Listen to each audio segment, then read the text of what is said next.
Hi guys, welcome back to my channel and thank you so much for watching. My name is Bree. For those of you who have not been here before, go ahead and subscribe. Today I'm going to be doing a review of the Dyson Supersonic hairdryer. Here it is. This is a $400 hairdryer. I'm going to tell you right now, I did not spend $400. I got it for a lower price than that because that's a little crazy, but I'm not going to lie, I feel like it was worth it either way. I love this blow dryer. I think it's awesome. I'm going to jump right in. So you have these two buttons here. This one's for speed. You can press it and it has 3 levels to it. I keep it on the first or the second one. And then this is the heat.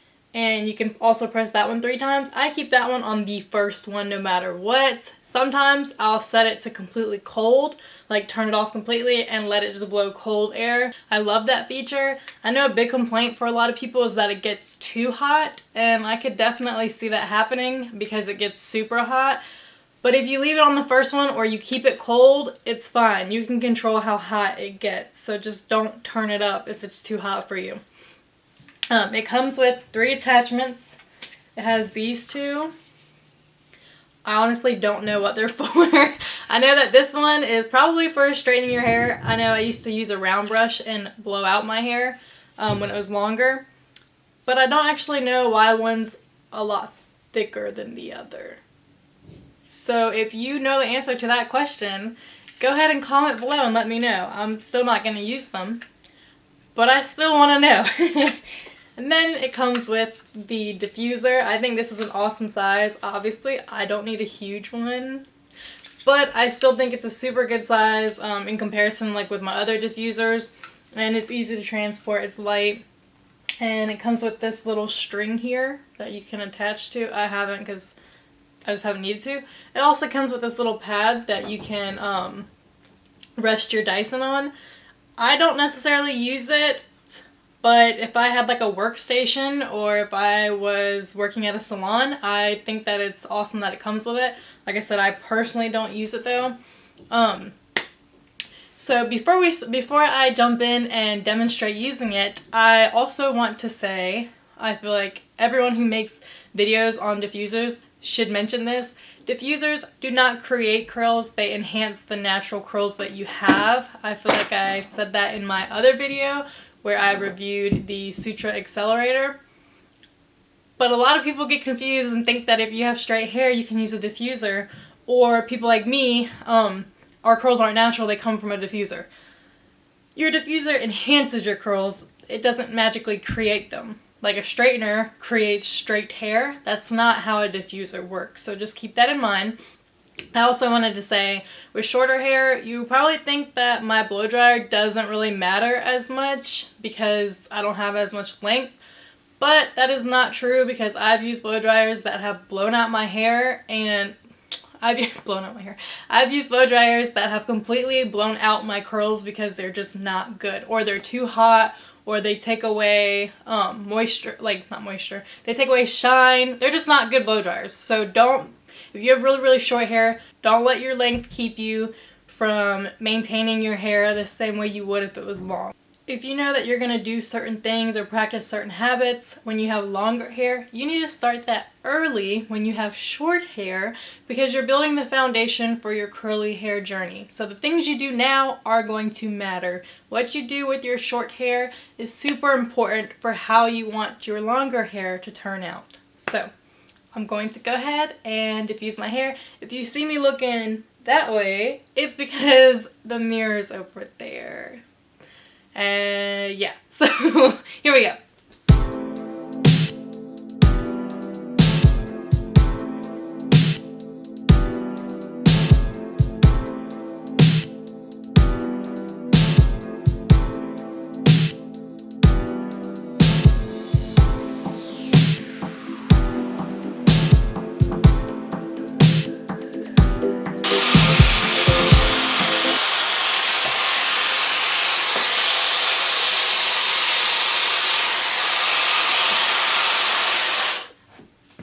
Okay, so I cut some what? I cut some of the video out because I couldn't really see because I'm kind of far from the mirror and I had to get up a little closer, but I timed it and it took me about 3 minutes and 45 seconds to dry my hair. And yes, my hair is shorter, so it shouldn't take long at all, but I can definitely say my Dyson dries my hair a lot faster than other dryers I've used. So now I am going to use Diva Curl's High Shine Benefit Oil to kind of like separate the curls a little bit. I have loose curls and my hair's short, so the curls really get wrapped into each other. You can only do so much separation, especially when you have thinner hair. You want it to still look fuller and cover as much as it can. So I just do about 2 pumps of that. Even 2 pumps is a lot. That's 1 is probably enough. This stuff is really good. It lasts a long time. I got it back when my hair was longer, before I big chopped. And you don't really want to touch your hair too much when you're drying, of course. Well, you know that's a rule to keep out frizz. But when your hair's shorter, there's a lot of things that are harder to do. When you dry it, you want to kind of help tell the curls where to go more because they don't really have a place to go yet. Especially, do y'all see my cat in the background? What in the world? Sorry. I can't control him. But especially after big chopping, my curls are new to the world. They're like little newborn infants. They don't understand anything yet. So right now, this that was a weird way to put it. Right now, this whole process, like the next couple months, like this whole journey is all about training them and telling them like how I want them to lay and where I want them to go and stuff like that. Because they just don't, like, look at this big clump. Like, what in the world? Like, they just don't know right now. Because, like, usually you'd want to separate your curls before you blow dry, but since my curls are new to the world, I don't know how they react yet. I don't even know where they're going to go yet. And when I'm styling it when it's wet, my hair's really thin and weighed down when it's wet. So once it's dry, that's when it's like, yay, freedom, and does just whatever it wants. I want to scoot up closer and finish doing this, and I'll be back. Okay guys, so we're headed to the end of the video. Thank you so much for watching. I'm going to recap real quick and say that I love the Dyson. I think that it's great. I think it dries super quick. I love the magnetic attachments. I love how light it is. That's super significant. It's not as quiet as a lot of people thought it would be, so I acknowledge that. However, I do feel like it's the quietest blow dry I've ever used. I think that it's aesthetically nice as well.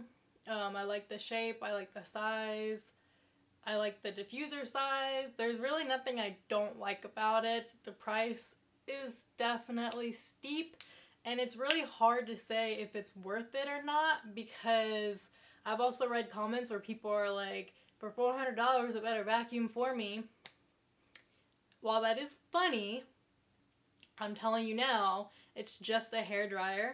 So if you're questioning, like, oh, it better do this for me or do that, just don't buy it, because the most it can do is dry your hair. That's the most that it can do. But I think out of all the blow dryers I've used, it is so far my favorite. So just keep that in mind. And if you have another blow dryer that you think is a lot better, or if you have tried the Dyson, go ahead and leave a comment below and let me know what you think about it, how you like it, or what your thoughts are. But overall, I hope that you guys like this video. Don't forget to subscribe and leave a like. Thank you.